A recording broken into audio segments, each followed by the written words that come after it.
Hello everyone, Savory by Lala here. Tonight we're going to be making a sage chicken with creamy potatoes and carrots. Again, this is another very easy dish to make. It only requires you to use one pan. So let's show you what you're going to need. 4 slices of bacon, and we're going to slice these a little bit thinner and cook them up first. You need about 2 pounds of chicken breast. We're going to do 1 pound of these little tiny spuddling potatoes that I absolutely love, about 3 to 4 whole carrots, 2 cloves of garlic, 2 tablespoons of fresh sage, 1 tablespoon of fresh thyme, 2 tablespoons of Dijon mustard, 2 cups of whatever cheap white wine that you can find. We're going to do 1.5 cups of heavy cream and a couple of tablespoons of olive oil. Okay, to get this meal going, the first thing you want to do is turn your oven onto 400 degrees. Next, take your 4 slices of bacon, make sure that they're cold because it will make it easier to cut them. And you're just going to cut these into slices. Once you've done that, go ahead and separate them just a little bit and set them aside on a plate. And that part of it is done. Now for our chicken, I'm only using 2 skinless, boneless chicken breasts. I'm going to make this into 4. The first thing you want to do is just lightly pat dry your chicken. This is going to make it a lot easier for you to cut in half. Once you have done that, simply put your chicken back onto your cutting board. And by cutting it, we're going to cut it horizontally going this way. Put your hand right on top like this, put a little pressure, and you're just going to cut it all the way through, trying to keep it as even as possible. And there you got 2 pieces of chicken out of just 1. Now for your carrots. There is no need to cut off the ends after you peel them. For this cut, you're simply going to have your carrot on a little bit of an angle, like perpendicular to your body. You're also going to have your knife perpendicular, so going the opposite way. Almost, let me show you like this. See how it almost looks like I'm making kind of an X across here. So you're just going to cut off the end. We're going to discard that. So from here, you're going to take your fingers and roll your carrot just 1/4 of a turn. Keep your knife on an angle, just like the first cut, and you're going to slice through it. Rotate 1/4 of a turn again, and do another cut. 1/4 turn, another cut. 1/4 turn, another cut. It's really super easy, and it makes your carrots look really pretty. You get these nice, kind of rustic, uneven slices, and I really like that. Now, if you don't want to do that because you're like, that's too much for me, that's okay. You just want to cut your carrots. If you're going to slice them, you just want to make sure that you're slicing them so they're about the same thickness as your little baby potatoes that you're using so that they cook evenly in the pan. Now for your fresh sage. Once you pick the leaves, just stack them on top of each other. Now sage is such a flavorful herb. Yes, you can use some dried sage if you really want to not do this part of the recipe. However, dried sage is definitely not going to give it all of that flavor that you're going to get from using fresh sage. So once you get your leaves all stacked, just kind of do a little roll like this on them. This is going to make them a lot easier to cut. I'm simply just going to run my knife through this nice and thin. Once I've done that, then you can rotate your sage and then you can run your knife through it again this way. Now, if you purchase sage, the way I have to here in my small town, this little 0.5 ounce package of sage, if you use all of the leaves, that's going to give you 2 tablespoons. Now for your thyme. These are really teeny tiny leaves. If the upper part of the stem of the thyme is nice and thin, you can simply chop right through all of that.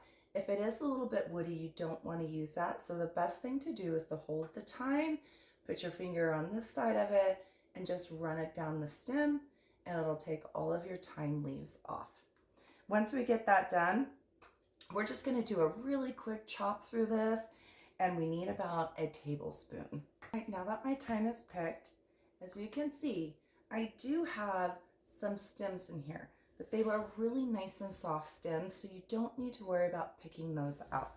And you're simply just going to take your knife and do a nice quick chop over these. Of course, thyme leaves are really tiny to begin with, so you really don't have to do a lot of chopping on this. Only if you have quite a few stems in there, then you're going to want to make sure that those stems get chopped up. And that's it for that. So again, like the sage, this 0.5 ounce container of thyme leaves gave me about a tablespoon and a half, or a little less. So you can go ahead and use the whole package for this meal.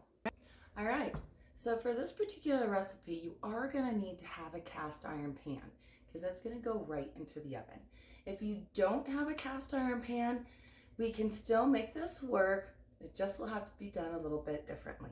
So the first thing you wanna do is get your pan hot. You're gonna take your strips of bacon and put it right into the pan. We're just gonna cook this about halfway, then we're gonna put it on a paper towel to drain. This is going to continue to cook in our oven when we get to that stage, so no need to make this super crispy. Okay, once our bacon is just about done, we're just gonna pull this bacon aside. We're gonna put it onto a paper towel, and we're gonna let it drain. You can let all your oil come right out onto that paper towel because we don't want to have any oil. All right, so you can go ahead and let all your bacon grease just fall out onto your paper towel. It's not going to be a lot, and you can simply just take another paper towel, put it on your plate, and put your bacon onto that so it can finish draining. Now in the same pan, you're going to add a couple tablespoons of olive oil to it. I have lightly salt and peppered my chicken. We're only going to sear one side of this chicken. So it's not going to take very long at all for this to cook. So once your oil gets nice and shiny, we're just going to put the salt and pepper side down. Now make sure that on this side that does not have any salt and pepper, that you add a little bit to it. Don't use the same hand that you just touched your chicken with. Make sure you use the clean one. Just sprinkle that with some salt and pepper.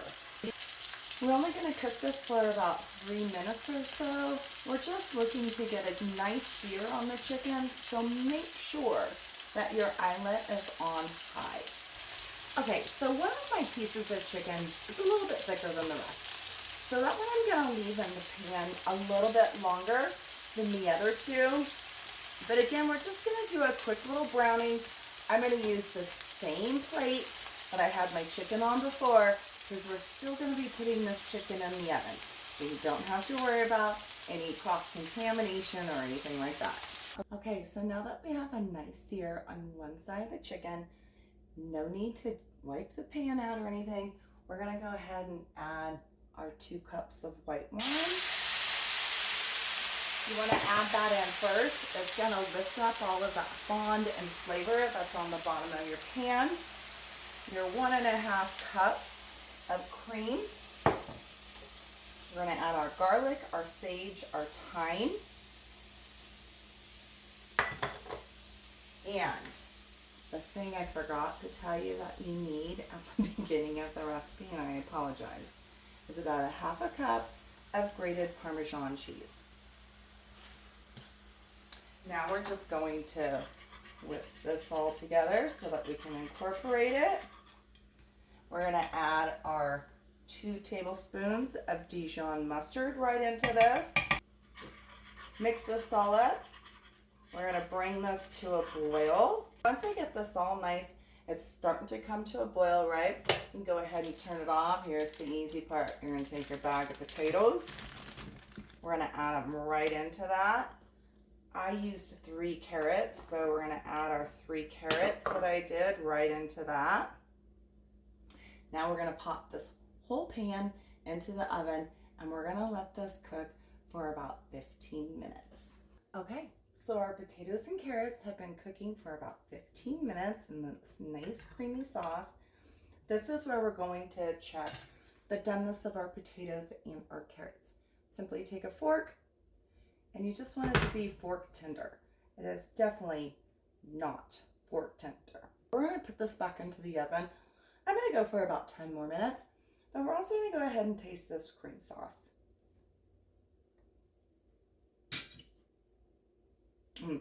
See, now the Dijon mustard adds so much like kind of that salty, also acid flavor to it. I do think I'm going to add a little more pepper to this. And let's go ahead and pop this in the oven for about 10 more minutes. Then we're going to add our chicken and our bacon. Okay, so we've already cooked this for an additional 10 minutes. So it's been about 25 minutes now. We're going to check this to see if our potatoes are fork tender. They're almost there. The carrots, almost there as well. Now remember, we are still going to cook our chicken for about 15 more minutes. But I still think that these potatoes and carrots probably need an additional, let's go another 10 minutes. So the total time, I'm guessing, on just the potatoes and carrots is going to be about 40 minutes or so. So let's pop this back in the oven. We'll see what it looks like in 10. All right, so our potatoes and carrots have been cooking in the cream sauce for about 45 minutes. Our cream has reduced quite a bit. It's gotten really nice and thick, and they are now fork tender. So here's the last part of it. You're just gonna take your nicely seared chicken and we're gonna put that right on top of the potatoes. I'm gonna just wiggle this down in here just a little bit. You don't wanna get too much cream on top. We wanna keep that color on the chicken. So we're just gonna wiggle that down a little bit. Now here comes our bacon bits. So we're just gonna sprinkle this right around, just all over, and that is the end of it. Now we're gonna pop this back into the oven. We're gonna do it for about 15 minutes. We wanna cook our chicken to 155 degrees because then we're gonna let it rest before we serve it, which will bring it up to 165 degrees. Let's get this back into the oven for about 15 more minutes. All right, so our chicken has been cooking for about 15 minutes. As I've said before, get yourself a thermometer. I don't care if it's cheating or not. It is the best way to get the most moist chicken ever. So we're just gonna go ahead and temp this. I have one really big piece right here, so we're gonna start with that one, because if that one is done, then it's all gonna be done.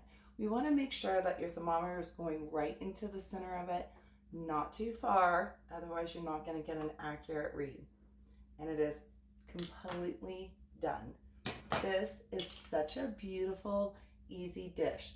This took about an hour to cook, but the prep time was so fast and so easy.